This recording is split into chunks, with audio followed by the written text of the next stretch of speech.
emphasis on that friends thing, I'll get to it in a minute. It has been one hell of a year, and I've gotten to do some cool shit as a result of having this channel, which little over 12 months ago is when I started it, and honestly I only had one goal that to my surprise I reached way quicker than I'd expected. The under 30 seconds version of that is this. After a couple years of not going to that many shows and then the world shuts down, Psycho 21 takes place in Vegas and I fucking went. I didn't expect much from it because one, people were still scared of getting sick, and two, metal for the last decade just hasn't had much of the corporate kind of support behind it to keep it front and center like other genres. But whatever, and something important about that coming up too. But anyway, I didn't expect to see that many people at that fest. But there fucking were. There were tons of people. And that made me really miss being a part of it all. So I figured, what's a great way to connect besides just a username? YouTube. So for whatever reason, call it good luck, I don't know. I am very pleasantly happy and proud and psyched to say that I truly have made friends here, man. Learning about new bands and bands I used to think sucked, but now I like because I trusted the opinion of others. Hearing about cool concert experiences and shitty ones and dangerous ones. All that kind of stuff, man. So from me to you, fucking thank you for being a sidekick, man. But alright, here's a regurgitation of all the cool shit that went down this year in this here spew space. First show I went to, February 5th in Boston, ANTHRAX, the 40th anniversary tour with Exodus and Black Label Society. That was particularly awesome because we had meet and greet access for ANTHRAX. All terrific guys, and Joey's kind of a personal hero of mine, and I thanked him for his happy 40th birthday cameo that somebody special got me. What's up, Alyssa? But yeah, awesome dudes, and I think I accidentally pissed Scott off when I asked him if he thought he and Sebastian Bach and Chris Jericho got shafted on the Eddie Trunk show in 2006 when Axl showed up out of the blue. Scott, I love you, you're the man. My apologies for asking a stupid question, you're the man. But yeah, dude, the show ruled, Exodus and BLS killed it, fucking A. March 6th in Richmond from Italia, the almighty FLESHGOD Apocalypse with WOLFHEART and THULCANDRA. And they who blew my goddamn in need of a facelift face off, OBSCURA. Let me say this, man. I've never been a huge tech guy. Just too kind of technical for me. But OBSCURA, holy shit, were those dudes insane. You know, their performance made me realize that, yes, I know metal's a tough musical style to approach, and it's not for everybody, that's okay. But dude, I'm sorry, I think it's a crime that at least as far as the musicality behind it goes, they should be teaching about that sort of stuff in school music classes, man, because shredding and blasting, that shit ain't easy to do, and I think being able to do it is something very respectable. But awesome show, man. I love the shit out of FLESHGOD. Now, this next thing, not a concert, but in early January, I checked out the first piece of music from the new band Diehumane, a song called Oblivion. And the thing about Diehumane was, in its ranks, it featured two well-known veterans of heavy music, which from Exodus, longtime guitarist Rick Hunnell, and from the first bunch of Typo Negative albums and 4 Life of Agony albums, and A Pale Horse Named Death, Sal Abrascato. So those are two legends right there, man. But the thing of it was, this project was being billed as something different than, you know, what either of those guys have ever done before. Avant-garde, it was described as.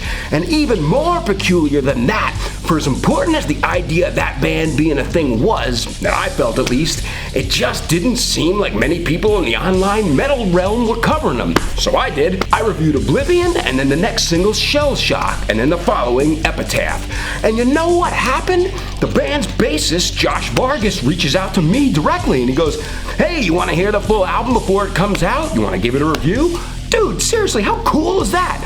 Me, some no-namer, no name in the music industry, no connections or reputation, nothing like that. And here's a dude playing in a band with huge names saying he'll trust me to hear the grotesque before it came out. Honestly, man, my hand on the Bible, that was insane for me, and I remember feeling like I had officially made it at that point. So long story short, I listened to it, I loved it, and I consider it one of the albums of the year for 2023. And fucking A, dude, how about that? If you haven't heard it yet, it is a goddamn trip, man. A warp back to 98 or 99 or 2000. That's all I'll say. May 4th, the Canal Club in Richmond, same place as FLESHGOD. Obituary, fresh off the heels of this year's release, Dying of Everything. One hell of an album, mind you. If you've seen Obituary before, there's not much to say. They always kill it, or at least they have every time I've seen them. But along with them was Ingrown, who unfortunately I missed, and then spacey and tripped out Blood Incantation. And from Yonkers, New York, Immolation. But for as cool as this show was, you want to know the arguably craziest thing that happened to me at it? Somebody I'd never met recognized me from this channel. Martine, what's up, mate? Now that's insane because I haven't been living in Virginia all that long. But hey, somebody commented on the review for it and they were like, I saw you at the show, I recognized you from YouTube. Fucking wow, man. Not long after that, I launched a series here, sort of called Blatantly Awesome Videos, which it's pretty much what you might think it'd be. It's me showing snippets and commenting on clips, old and new. The main inspiration came from Missin' MTV, specifically, of course, Headbangers Ball, but even moments on 120 Minutes and Super Rock. You remember that one? I thought, hell, I know there's people out there who miss that kind of thing too, and you can only watch so many repeats of the original on YouTube. Why not kind of do it again? So like, at least once a month probably, right here on Concrete Spew, episodes of Blatantly Awesome Videos show up, and why not? Then, not long after that, I started doing these little news bumper segments, if you will, similar to how people like John Norris and Tabitha Sword and Kurt Loder used to do them. And selfishly, I will admit, I really only cover news that I care about, but I think if I know you and the audience well enough, it's stuff that you care about too. That was right around the time I started using a teleprompter, and man, let me just say that shit makes this shit a whole hell of a lot easier. Then, a whole new world of stuff opened up for me when someone I met here on YouTube, who I consider a very good friend now, my man James from the Friendly Men, reaches out and he's like, Joe, my buddies in STORMRULER are on the road this summer. Would you want to interview them? So I was like, sure. Traveled up to my home state of New Hampshire and met the very fine dudes of American black metal royalty, STORMRULER. And I watched them tear up the stage at Jewel nightclub in Manchester. And then Jason, Jesse, and Klops took time to chop it up outside their tour bus and talk about all kinds of shit. That was a wonderful experience, so I have nothing but huge thanks and gratitude to those dudes. September rolls around, and on a rainy day that didn't stop anybody, including myself, from going crazy, going wild and nuts, the long-anticipated new incarnation of the legendary needs no introduction Pantera took to the stage at the Bank, New Hampshire Pavilion. And man, listen, I know from the start the idea of Pantera with Zach and Charlie, or hell, anybody standing in for Vinny and Dime, was as controversial as could get. Personally, whether people loved it or hated it, I never cast any opinions aside, because at least in my view, the sheer fact that it was a thing at all, I thought that was a beautiful thing, man. Good, bad, indifferent, or ugly, it is what it is, and we're all here to witness it. But me and Alyssa made the trek, and now unfortunately, I could not give it the kind of coverage that I'd hoped for. I wanted to be interviewing random concert goers in the parking lot to do Heavy Metal Parking Lot Pantera Edition, just like the original from 1986 with Judas Priest on the Turbo Lover tour. But the fucking rain, man, the rain just pissed all over that parade, so my exchanges with other metalheads was minimal. But I got some, and it's a bunch of videos back if you want to watch it. The following Monday in Boston, the 35th anniversary of the self-titled Danzig album. Danzig, man, at the MGM Music Hall at Fenway Park. What a show, man. What a fucking show. Glenn was in great spirits, and so was Tommy and the Johnny Kelly fill-in drummer, Carl Rockfist. And last but not least, a gentleman who I got to meet personally that night. He was just walking around before the show. Mr. Steve Zing. And I gotta tell you, man, meeting Steve was no different than anybody else I've ever met who's famous. 2 words, starstruck. I'm sure if anybody was to have witnessed that exchange, they would have said, like, man, that Concrete Spew guy, what an idiot he is. But whatever, man, it was an absolute honor to meet a legend like Steve Zing, and for that, I am grateful. Later on that month, show number 3, again up in Manchester, Crowbar. Again, dude, what's there to say? It was Crowbar. It fucking ruled.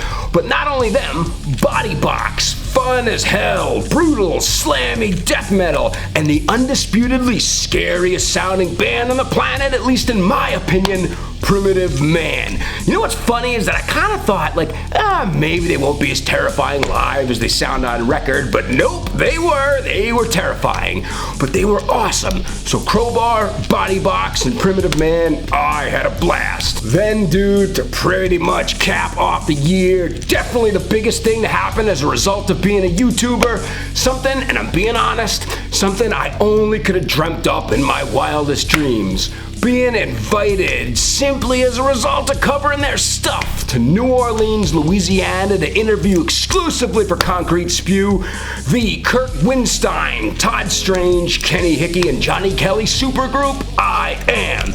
Listen, I covered that entire experience a few videos back, so if you're interested in hearing the details, it's there. But let me tell you one thing, man, something I briefly hinted at the beginning of this video. The reality that heavy metal music just does not have the big money behind it now like it once did, which ordinarily you'd think sucks because it means you don't get to see as much of it in the media and stuff. But I know, and you know that, so what? Metal's never truly needed it to still survive. But you know that whole DIY thing, do it yourself? I always looked at that and I'm like, seems like the only bands you ever see celebrating DIY are these annoying punk bands that suck. But dude, the DIY-ness that I witnessed powering everything that went on at Scyther's Seafood, which is the site where my interview went down with I Am, that was being done by family, man. No distractions, no big important industry people that others are trying to impress or demand respect from or trying to make good impressions for money or something. It was all heart and celebration for the love of music, yes, of course, but maybe just a little bit more magically. Call me a softie, call me whatever you want, but for the love of others in that room, because really it was all their wives wanting to see their husbands happy while making something special, or longtime friends that cared about their friends. All that, man, it was do it yourself, and it was raw, and it was pure, and it was magic, so God bless them all. But there was a very cool bonus to that trip. My buddy Raquel, I Am's publicist, also works with the band October Noir, and through her and the willingness and the kindness of those dudes, I got to interview them too. And you want to talk about kindness, man. Tom and Tyler, two of the dudes from the band, were nice enough to pick me up from the airport. They drove a half hour out of their way when they could have been partying on Bourbon Street to make sure that I had a ride into town. And what an honor that was, man, spending time with them, talking about music and their inspirations and goals and all that stuff. So I really gotta say that Tom, Tyler, and Doug, it was a blast hanging out with you bros. It was a blast. And I can't wait to see you live or just see you all again, man. Fucking A. So there you go, metalheads, freaks, maniacs, rockers, lunatics. There was a shitty rundown of definitely not shitty things that I experienced this past year. I should note though that this isn't like the last video I'm doing for 2023 or anything. I just figured I'd do a rundown now because I don't think I have much else on the calendar for like in-person stuff in December. And as far as videos go, I do have a bunch of minutes of behind the scenes stuff when the cameras were still rolling after the I Am interview concluded. And if I get permission, I'd like to share it here because there are a few very special, what I call heartfelt moments that occurred. So yes, I'd really like to upload it so long as I have that camp's permission. Andrew, I'll reach out to you on that one. And hey, their latest single, Cryptomnesia's out, and I really want to cover that, probably in the next day or so. But as far as the future goes, I do have one thing in mind that I think for now, I'll keep it quiet, but it's something I've been working on, and when everything's correctly in line, it'll be a permanent part of Concrete Spew.